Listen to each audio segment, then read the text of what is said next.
Good morning, everybody. And well, first I have to thank Christer and of course Jonathan also to taking care of all these technical details. But Christer for the being so kind as to invite us, and I speak as in the kind of majestic plural because it's not just me. I'm not here just to represent myself, but the institution where I'm now working, the TU Delft, and also to a certain extent also the work of Dick van Gameren, who, as Christer just said, was here just already a couple of times, I guess, or at least last year he was here.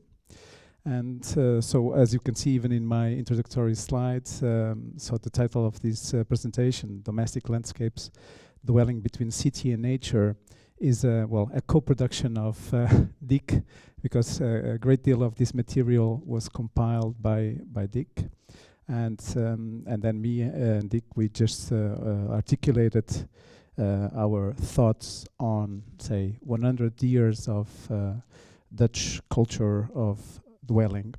So in this lecture I will try to navigate through 1 century of canonical case studies of Dutch architecture, especially focus on the issue of dwelling.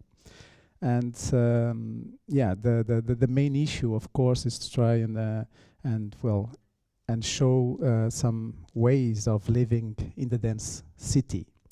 And so the idea to a certain extent is also to try and contribute some possible answers to the question that the seminar puts through. So to answer the question of how to inhabit the dense city. I will just start with an intriguing but also quite nice image, I think. And this image somehow shows a bit of what the Netherlands is today. It's a typical suburban landscape that nowadays we can find in many places spread all over the Netherlands. So you see, of course, the lady riding the bike, and a well-organized, let's say, urban setting, and the background is defined by these nicely designed, carefully designed buildings, but still there is a sort of suburban feeling to it, but still also cozy and human. And to a certain extent, this also shows a bit the struggle that the Dutch have endured for many centuries in trying to bring together the city or architecture and nature. And so this will somehow just keep this image in the back of your minds for the next 40 minutes or so, as some kind of backdrop for what happened over the last century. What I would like also to state is that this image that we see today was not always like that, of course. And just 1 century ago, in the Netherlands, there were problems, big problems like those we tend to see today happening in the so-called urban global south. This book, published some 5 years ago, with this title, Koninkrijk vol slopen, something that translates as a kingdom full of slums. It's not talking about Nigeria, it's not talking about China or India, it's really talking about the Netherlands, talking about places like Amsterdam, and how it was living there in the 19th century. Of course, many of you know also the story of the slums in London, of course, all the dire consequences of the industrialization, the fast industrialization of the late 19th century. And as in many other places, also in the Netherlands, this was, an history of dire conditions in which the low income sections of the society lived, especially, of course, the working class. And this was the result of an increasing, let's say, migration to the cities. The Netherlands, the population of the Netherlands in the mid-19th century was 3 million, and at the end of the 19th century was 6 million, so it doubled the size. This is also not, let's say, new. It happened also in many other places.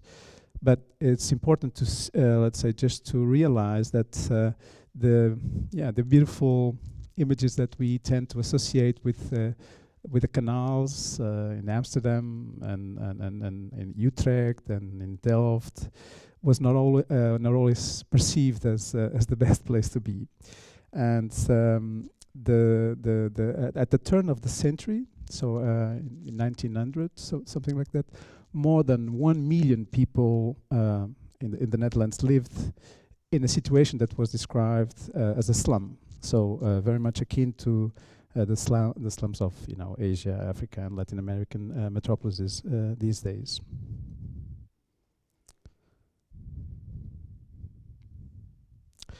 So many people live like this in what they call the kelderwoningen.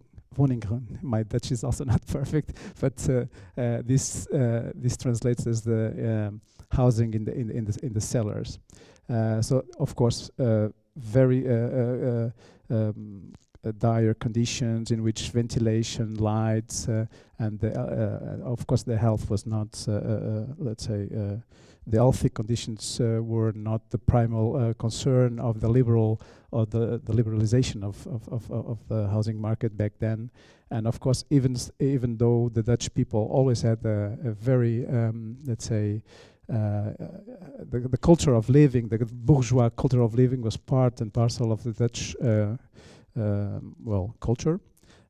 You can see everything is nicely arranged and all that, but this was still a cellar living even under the level of the canals. And of course, so this was something that had to be changed.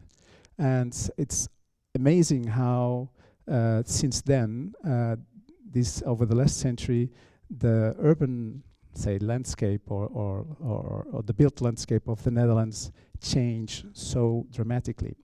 So what we see on this map, it's how the Netherlands looked like at the turn of the century. So the population of the Netherlands was 6 million, and you see the red dots. So this is Amsterdam there. So this is Rotterdam, The Hague here. And so these were just, a kind of a network of, of course, Amsterdam was the biggest city next to Rotterdam, but this was just pretty much, a dozen of big cities, and all the territory was basically a green land, an agricultural land. And of course, you can also see that the presence of the water is all over the place. Just 1 century after, what you can see is that, and it's, just if you keep in mind also this kind of relation between the water and the built environment, you see how it transformed. So now what we have is, the country is full of buildings. It's fully urbanized, and so the comparison is incredible. And of course, the growth of the population, it's also noticeable. So from 6 to 16 million. But still, the increase of land occupation, it's much more than that. And why is that? Of course, this is also nothing absolutely extraordinary. It's that it happened also in many other places, and this has to do with density. So, of course, the issue of density, it's pretty much, let's say, the key aspect that contributed for this overwhelming transformation. So, back in the turn of the century, there were an average, let's say, 5 people per, let's say, 40 square meters would be occupied by a family of roughly 5 people. So the average, it was 8 square meters per person, and typically organized so in 4 layers. Then, close to the end of the century, these numbers changed dramatically. Now, of course, you have every person on an average occupies 39 square meters. So the growth is immense. And so this means that the number of dwellings, so when you make sense that the population grew from 6 to 16 million, and then that the average space occupied by each person also grew so dramatically, 5 times. So this is what, let's say, justifies that dramatic change in the built landscape.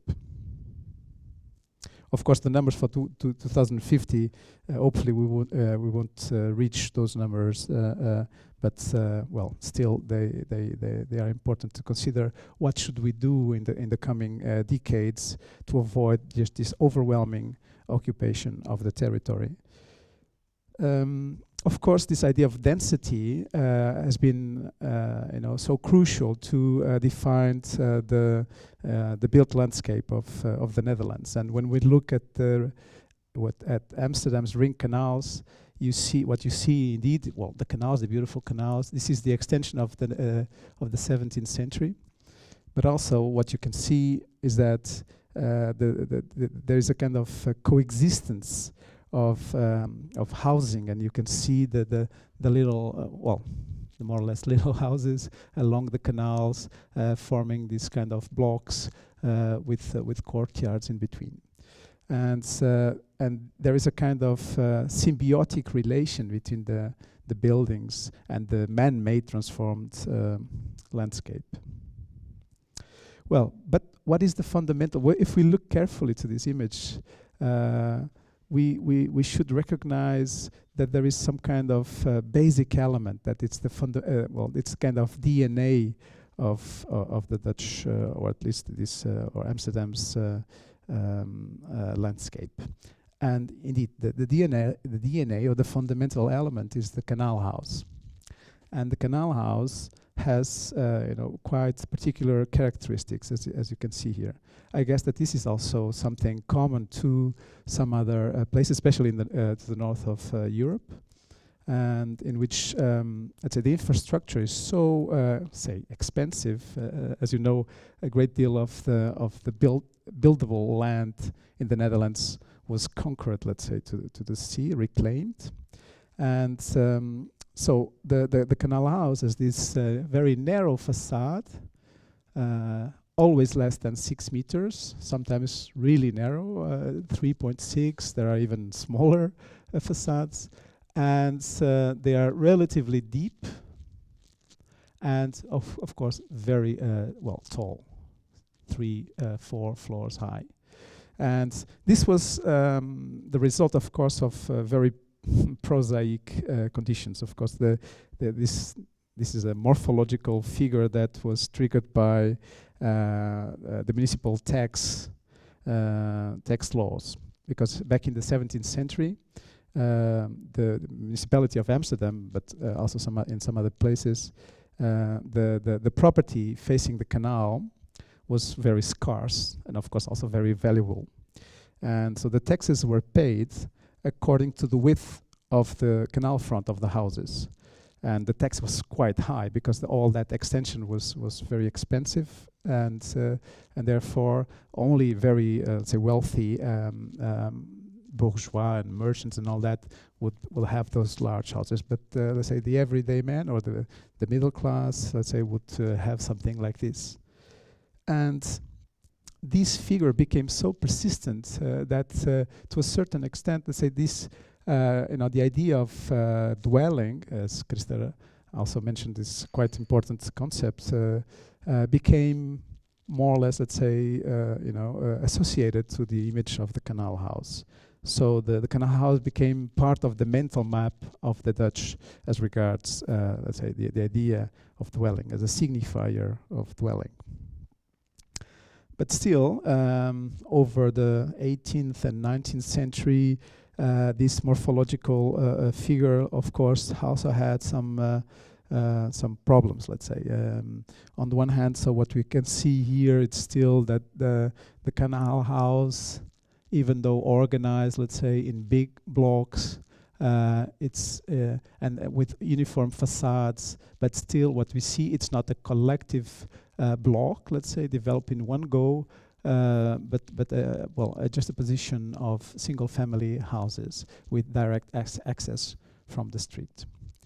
And then, of course, with the liberalization of the 19th century and with enormous influx of people to the city, there was also some evolution to this. And then the developers, and the speculators, they try to accommodate as much people as possible in the narrowest building possible. And then they develop some typological figures like this one here, the alcove dwelling, in which you see that there is a common circulation there, and then the dwelling units are back to back with a living space facing the street or the courtyard, and then these alcoves where people would sleep, and the kitchen there and there.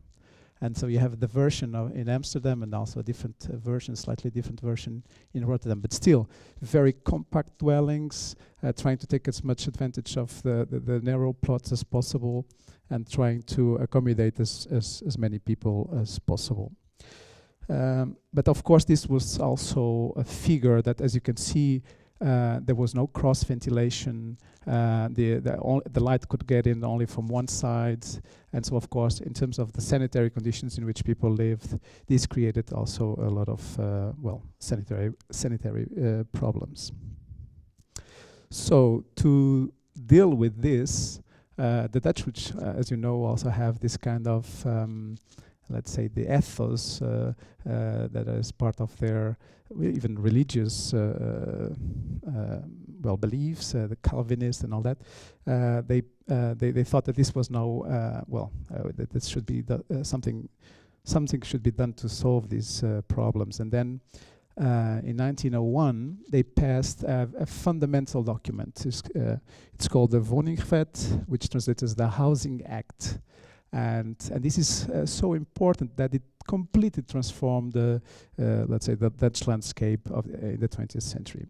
Basically, this document determined that certain standards in terms of light, ventilation, but also a very interesting thing. They also asked that all these projects for housing should be designed by architects, which is quite a nice thing if we think about it right now, since there is so little commissions. And next to it, there is also a very important aspect of this, is that they created the basis for the development of the so-called housing corporations in the Netherlands, which were powerful players in the development of housing in the Netherlands. So. With this Housing Act, it was passed by the government in 1901, but then all the municipalities should develop the building regulations in 5 years. So by 1906, all the municipalities should have their own building regulations according, drawn according to the Housing Act. And so this is the first housing complex that was designed according to the Housing Act. And it's in Amsterdam, in the Van Veningerstraat, and the architect Jan Ernst van Peck, and was finished in 1909. And of course, now what we can see is that the buildings and the dwellings are still quite compact, but now there was no such situation as this back-to-back. Now you need cross ventilation, now you need the proper lights and sanitation. But still, an important aspect is that the quality of the building, which Christer also mentioned as something that we should thrive for, was pretty much a key issue that all these housing corporations thought that should be part of the whole development process. And they were quite keen to pursue that quality next to just accommodating the people. So this was not just about making space for people to inhabit in, but indeed to promote a better way of dwelling.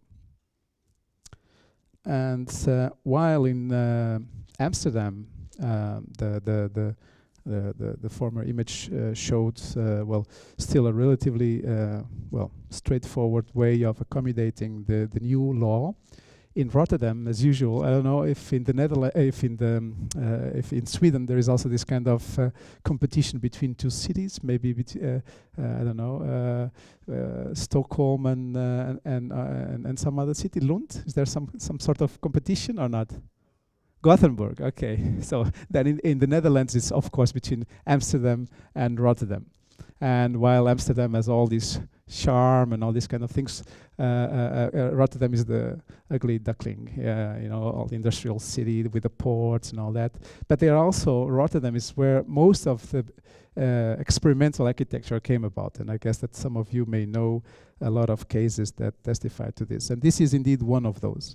So this was the so-called Spangenblok, built in Rotterdam, designed at the end of the second decade of the 19th century, so around the turn of the 1920s. And this is a fantastic case because for the first time, the designer of this complex, Michiel Brinkman, came up with this idea of the streets in the air, which then became quite popular in the post-war periods with some you know, cases like Robin Hood Gardens and Park Hill in London, in Sheffield. So the interesting thing about this is that this was an attempt to, maybe this is well, the image is not very clear, but in any case, with this huge block, which let's say try to cater for very diversified sort of spaces, from the collective spaces, some private outdoor spaces, and spaces which were indeed to be enjoyed by the whole community living there. Brinkman developed a very interesting case in which basically what we would see is that even though the block had 4 levels, but with the introduction of this collective circulation at the second level, you could really reenact the idea of the street. And so indeed trying to achieve a more compact, dense block, but still you know, with generous open spaces, but in any case trying to bring in some figures of the traditional way of living close to the street. So you have in the section here, you see that there was a unit facing the ground floor with a garden there, and then another unit there, and then maisonettes here with a very generous street in the sky, as they called it.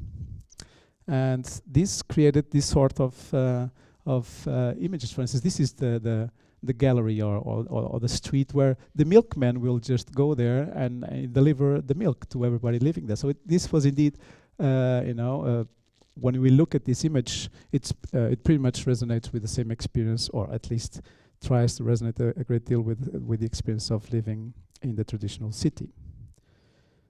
So, and of course the gardens on the ground floor, and the kids playing, you know, the pram there, the kids playing, the family enjoying this street life. But in this case, this street life was at you know, 6 meters above the ground. And this is how it looks today. Actually, the building, as in many other cases, many of these experimental cases, the dwelling units, as they were designed back in the day, they don't cater for the new, let's call it, for the new target groups interested in, let's say, moving to these places. They are still owned by housing corporations, so they are, or they were mainly rented, and of course now they have been transformed to, you know, to accommodate, you know, the creative class and middle classes, and a great deal of them were actually sold. So now they are owner occupied. But in this recent renovation, what you can see, of course, is that the basic qualities of the building, in terms of materialization, in terms of facades and all that, is still there. But the dwelling units were a bit changed. Then, if we go back to Amsterdam, pretty much at the same time, what you see is that the density became also a big issue. And the famous Plan Zuid from Berlage he designed the first version, let's say, inspired by this, the principles of the picturesque Camilo Cites, picturesque city or approach, but then of course with nice single-family houses and all that.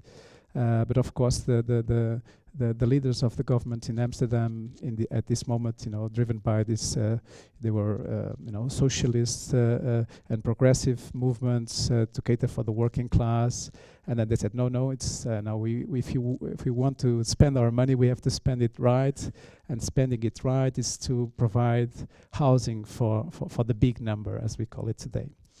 And so Berlage had to redesign his plan, and what you see is these long, extremely long blocks defining street facades, which are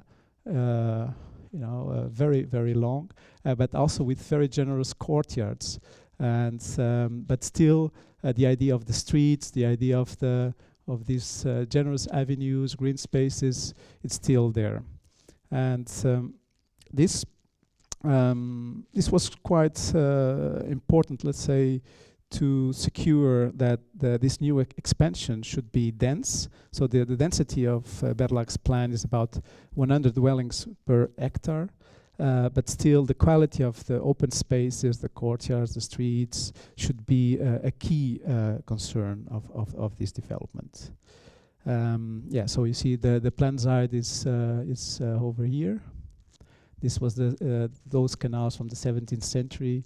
These were the extensions of the 19th century. And of course, maybe some of you know some of the work of the so-called Amsterdam School at this time. This is also a famous case designed by Michiel de Klerk. And it's a quite strange building called Het Schip, which translates as the ship. And this was a housing scheme. Of course, we are now only seeing the most conspicuous part of the scheme. But of course, this was also just apartment blocks developed for a housing corporation called Eigenhart. And so, as I said before, these housing corporations were some sort of were triggered by the Housing Act, and they became the most prominent players in terms of housing production and housing promotion in Netherlands. But an interesting thing and an important thing indeed, and this again, resonates what Christer was saying before, is that an important aspect of this was that the quality should be pursued as a key aspect. Of course, the dwellings were quite straightforward, of course, complying with the regulations and so on, but not big, very compact. But then a special effort should be put to the design of the shell to a certain extent, of the facades, the quality of the materials, the expressiveness of the whole building should be a key aspect for the designers. And please keep in mind that the regulations also stated that architects should be involved always in this project. So it's a kind of win-win situation, I guess. But the funny thing, for instance, in this drawing, this was also designed by Michiel de Klerk, this aspect was so important, let's say, the idea of the aesthetic quality of the complex was so important. Then in this case, it didn't even design the dwellings and the dwelling units. So it just designed the facades. It just designed the aesthetic qualities of the whole complex, and they were actually built. Actually, I was so curious to see, because I'm now also looking in there is a Dutch website when you search for houses to buy or to rent, and then I was very curious, and I just checked yesterday how much would it cost an apartment here.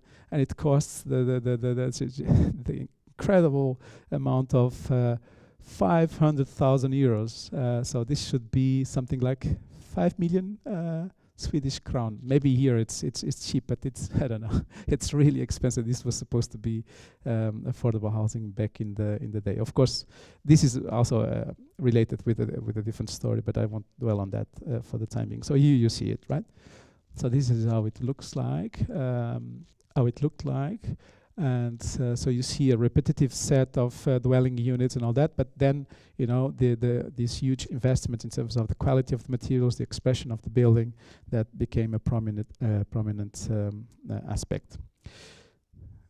Yeah, as you can see, well, the ground floor. I mean, the plans are, well, just very straightforward, and actually they were even a sort of standard that was repeated,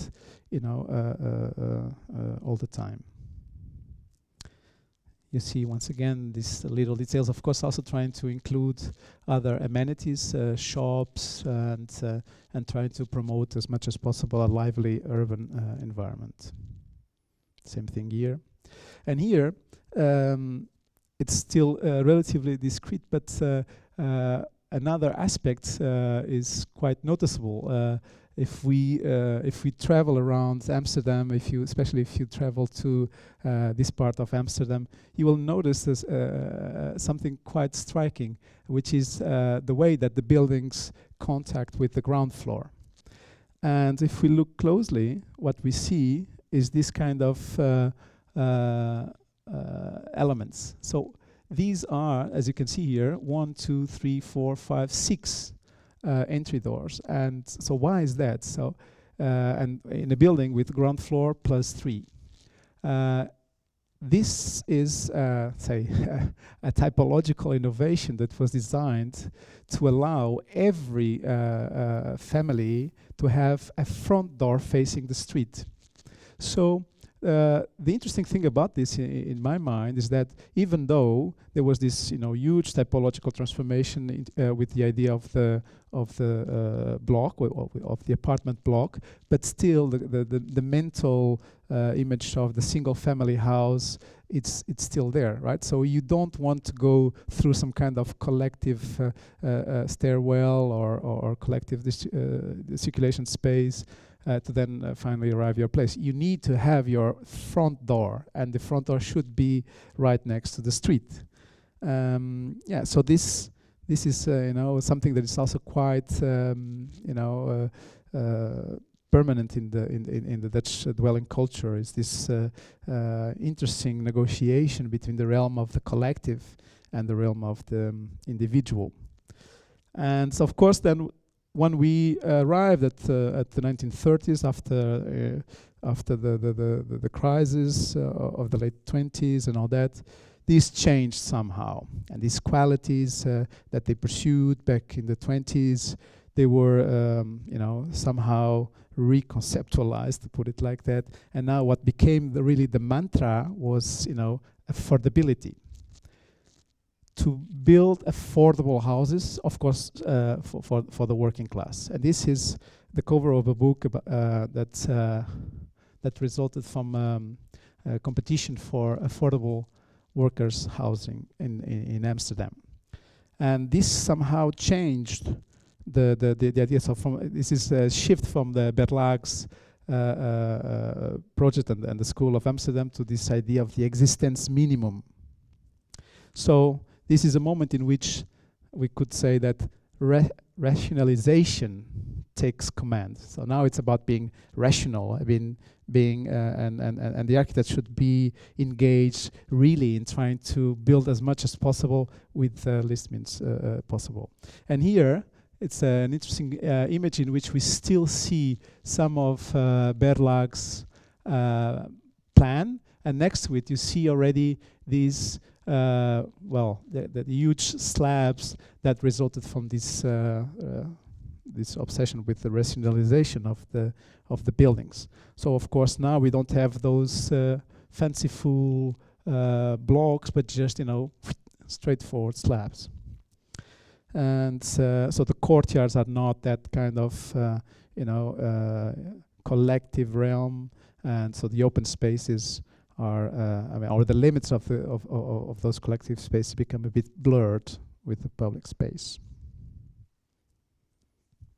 But of course, then again in Rotterdam, they even went one step further, and so in the 30s, this idea of rationalization became also related with well, with technological developments to introduce metallic structures and to try to build as high as possible. And in this case, in the so-called Bergpolder flats in Rotterdam, Van Tyen, Brinkman, and Van der Vlucht. Brinkman was actually the guy who designed the Spangen block with the streets in the air. But in this case, they introduced the figure of the gallery.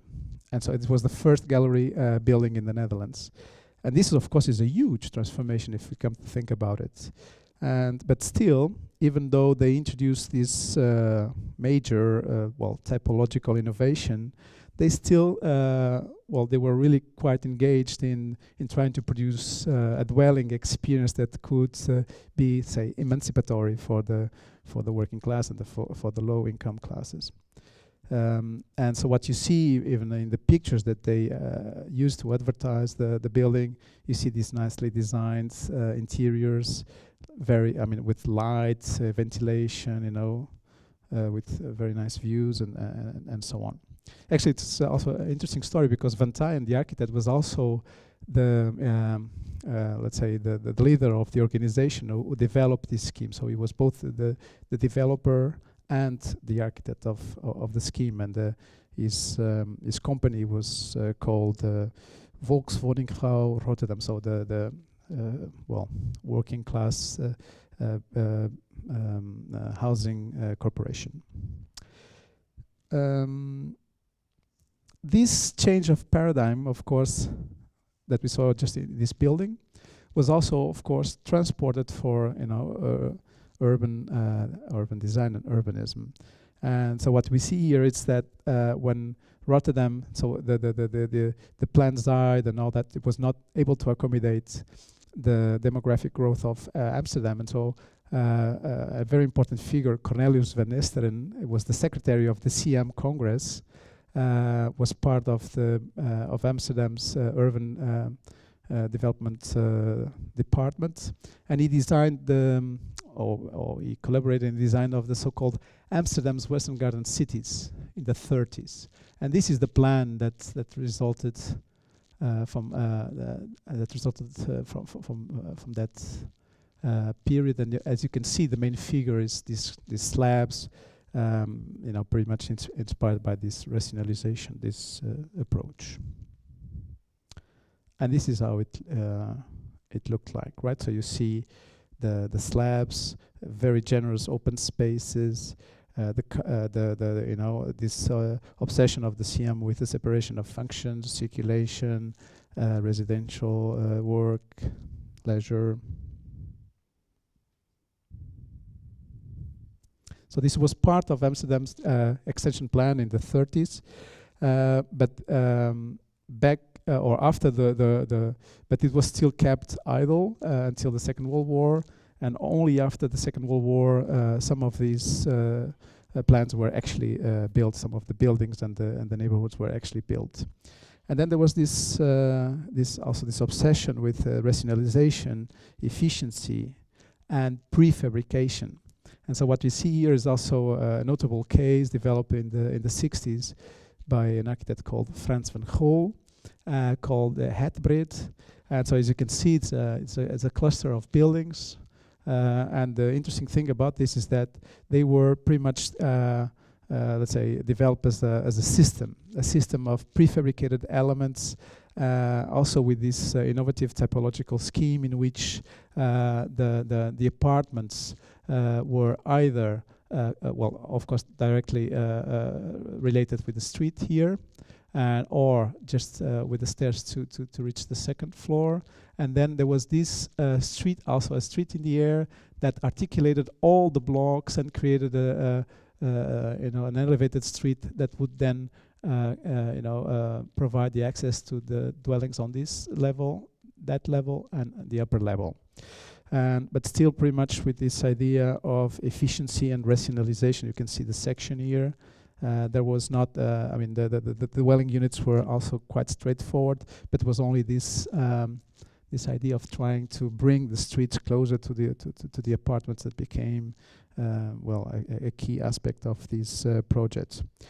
And then, of course, but still, I mean, the qualities of the houses were not neglected, and the idea that you could really provide decent houses by by really developing as further as possible the investigation in terms of how design could contribute to provide housing for the great number with housing with dwelling qualities and all that.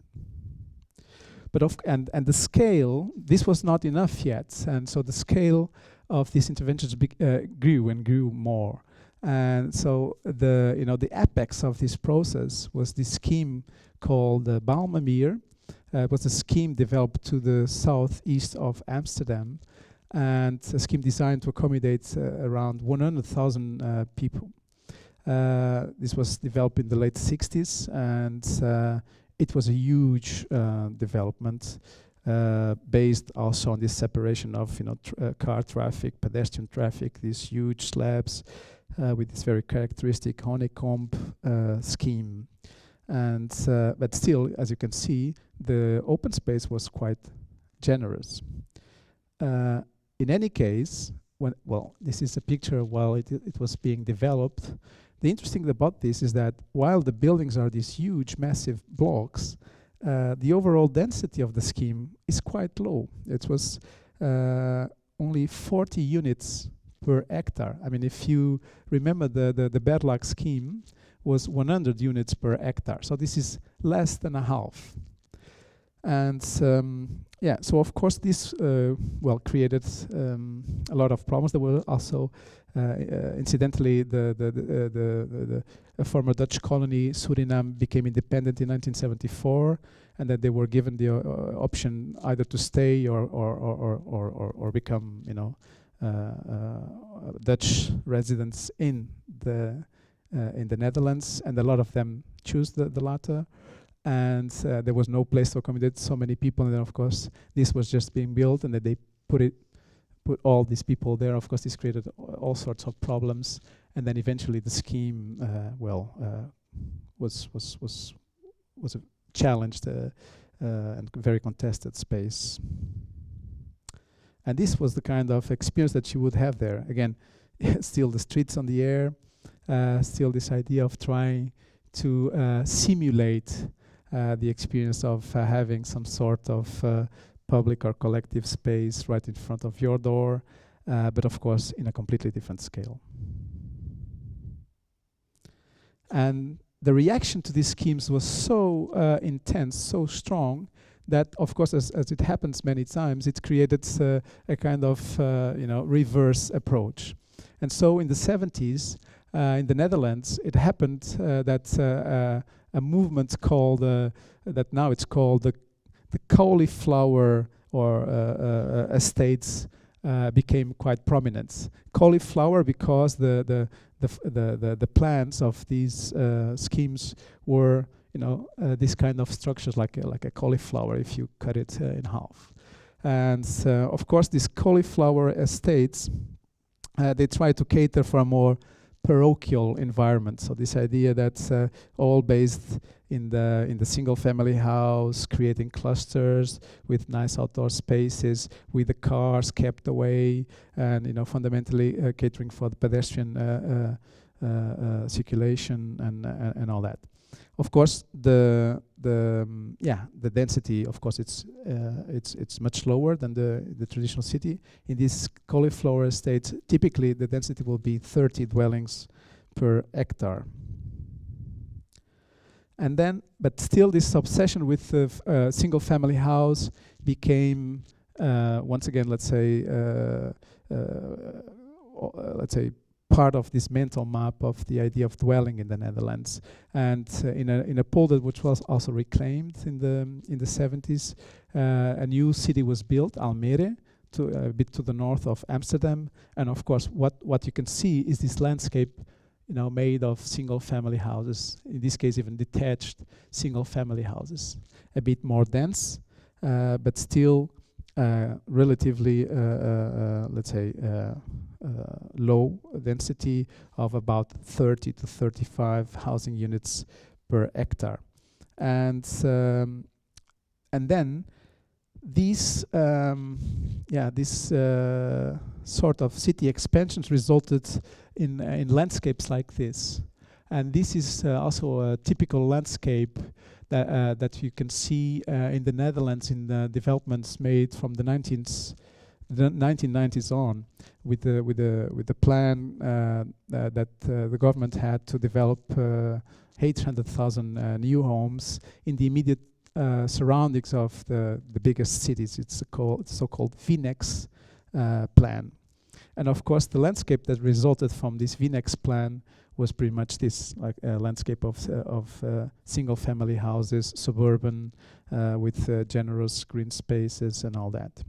And of course, this became quite appealing for the middle class, because this was, I mean, who doesn't want to, or I mean, maybe some of you don't want, but some of these houses were designed, you know, by very good architects, and or even so they were, you know, nicely built and all that, and still relatively affordable for Dutch standards.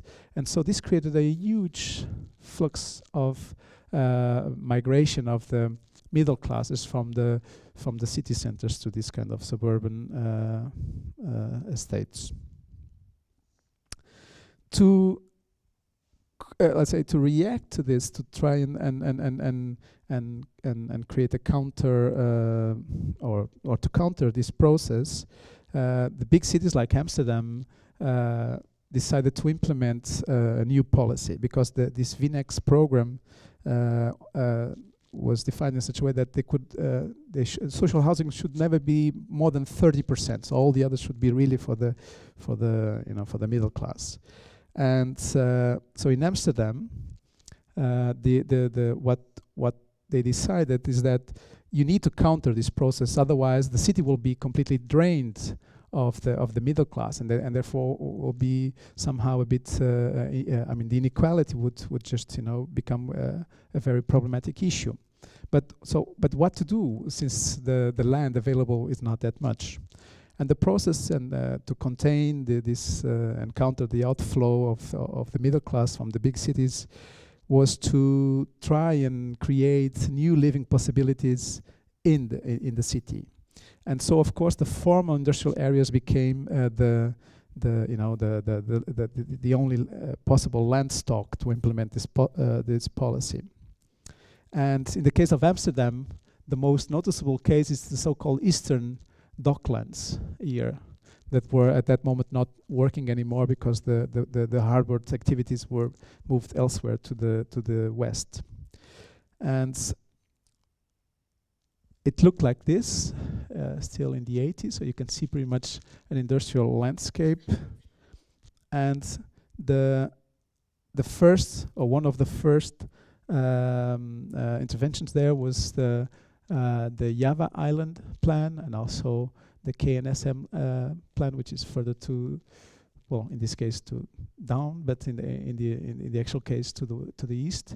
And what you can see here is an interesting attempt to develop a scheme with an hybrid figure. So you see still the courtyard block, but the funny thing is that you have the courtyard block with apartment blocks facing the water on both sides, and then in these canals that you can see here and there, you would have the single family houses, and still the density that was required for this plan was 100 dwellings per hectare. So there was still the need to include more dwellings in the courtyard. But so there was a kind of hybrid figure that came about to make up for this kind of goal of preserving these middle classes in the city, and therefore introducing a higher density, but still to preserve the quality of the living environment. And so here I start also discussing this process in parallel with works or with projects designed by Dick. So since he cannot be here, I will still like to show you some of the projects that he designed, which actually run quite parallel with the last 20 or 30 years of housing development in the Netherlands. So for instance, this is one of Dick's first projects, is this house there. And as you can see, the house has 1, 2, 3, 4, 5, even 6 levels, including the deck terrace. And I mean, if we look carefully to this house, this is nothing else than just a contemporary version of the Dutch or the Amsterdam Canal House. And this was pretty much what they also were looking for, to try and bring back the qualities of the traditional landscape of the Dutch canals and Amsterdam canals. Very complex circulation system, and these narrow plots, 3.6 in this case, relatively deep, but well, not that deep. And when we look at the case of the Amsterdam Canal House, so the parallel is more or less evident. So this was indeed the image of this compact city, but a compact city that should provide for the individual family, next to the let's say some figures of collectivity, but still and very much keen to develop urban spaces with quality, with well designed, and with a nice balance between collective, public, and open spaces. Then a second, so next to that plan, they moved further to the south, and then in these two peninsulae, here and there, the Borneo and the Sporenburg Peninsula, there was a master plan designed by West8, Adrian Geus, and in the 90s. And then again, the idea of the Amsterdam municipality was that the plan should cater for a density of around 100 dwellings per hectare. But the winning entry by West8 was that instead of developing apartment blocks and mid-rise blocks and so on, he really wanted to bring back the figure and the qualities of the canals, the Canal House and the single-family house. But still, of course, that was not possible with that density, and so he had to introduce these huge blocks that somehow also look like ships or big ships or in the sea of houses that populates the area. So they actually came up with, or they reinvented the standard Dutch row house, and they created a new typology in which, for instance, the car, which of course is an aspiration of the middle class and the urban middle class, should also be accommodated. And this is the in one part of the scheme, they really went extreme, and the idea is that they designed the plots, they defined the maximum height of the buildings, and then they commissioned I don't know, 40 architects or something like that to design a house, and they were just free to choose which material they wanted, and the layout of the dwellings were left to them to develop. And this was the idea, really, to try and create this sort of diversity and, well, subjectivity of the canals and all that. So this is the kind of what came out of that. And also here Dick designed one of these houses, and once again it's so you see the narrow block. So this is developed in the late 90s, the narrow block with trying as well as in the Canal House to get as much light as possible. So the big windows in this case went all the way through, and the facade is just glazed facade. And then in the same block, Dick also designed this the top of one of the blocks, which were always low rise. In this case, ground floor plus 2. And at the top, he built also these flats, which to a certain extent, in my mind, they celebrate this kind of intercourse between the built mass and the huge body water of the lake eye. Even the interiors were meant to explore this kind of strong relation between water and the dwelling experience in this part of the city. Well, but the success of this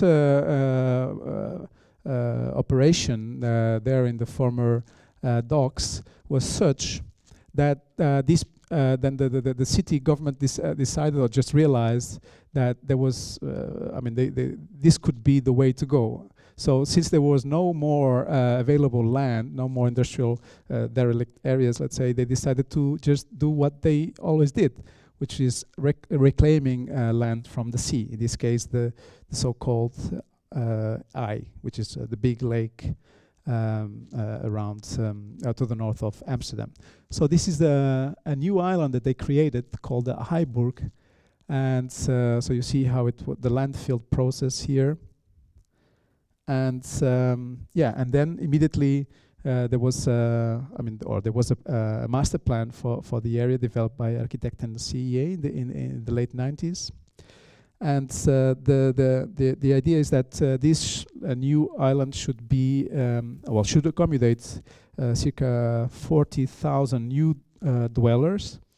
And the fundamental innovation maybe is that the density should be a bit higher than this suburban VNEX scheme. So in this case, in the first phase, should be 80 dwellings per hectare, and in the second phase, even increasing a bit to 80 to 100 dwellings per hectare. And also this obsession with diversity, with trying to cater for some sort of experience which shouldn't be monolithic.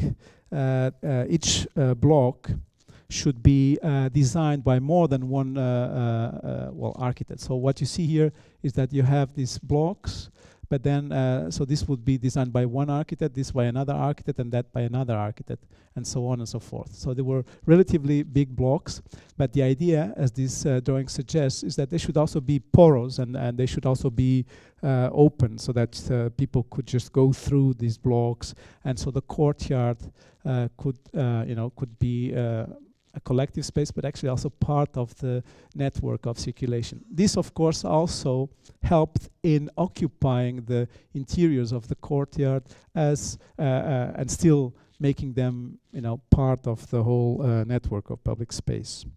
So this was Dick's project for one of those blocks. So in block 23B, there were 3 architects working there, and Dick designed one of the components.